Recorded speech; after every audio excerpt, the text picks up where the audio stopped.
Pun yang dia temukan saat dia lagi mengalami hal buruk, as long as itu membuat dia lebih happy, as long as itu membuat dia jadi lebih bahagia, dia jadi lebih baik, ya terserah menurut gua.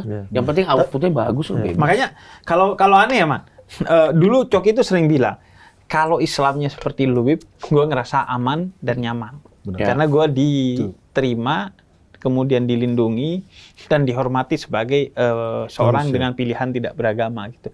Dan sekarang gue juga berpikir bahwa sebenarnya kalau orang tidak beragamanya seperti Coki, oke, karena itu yang dilakukan oleh Nabi Muhammad ketika Fathu Mekah, membuka kota Mekah, artinya membuka pikiran orang agar berpikir secara rasional dan universal, sehingga nanti akan ketemu tuh di atas.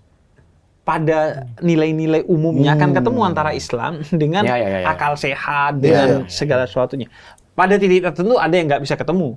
Misalnya kepercayaan kepada Tuhan dan lain sebagainya. Tapi dalam agama, itu sering kita obrolin di Deep Talk dulu, itu mungkin hanya kurang dari 10% dari doktrin Islam yang isinya tentang hukum-hukum menurut para ulama. 90% itu ya nilai-nilai universal yang berlaku bagi siapa saja, baik agama lain maupun orang yang tidak beragama. Dan kayaknya juga harus ngomong ini nih sebelum lanjut, sorry ya. Eksklusif ya?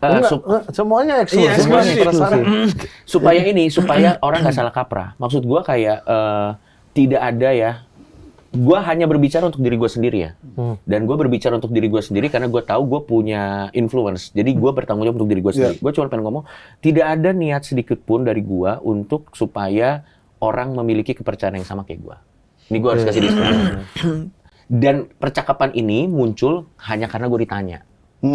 Gitu. Jadi nggak ada tiba-tiba kayak misalnya gue bikin kayak ayo ikutlah dengan, nggak pernah. Gue tidak jadi sebenarnya kalau misalnya gue tadi bilang misalnya gue ateis apa segala, karena konteksnya lagi bertanya mengenai hal tersebut ya. Jadi gue cuma menjawab dan gue tidak menyarankan orang.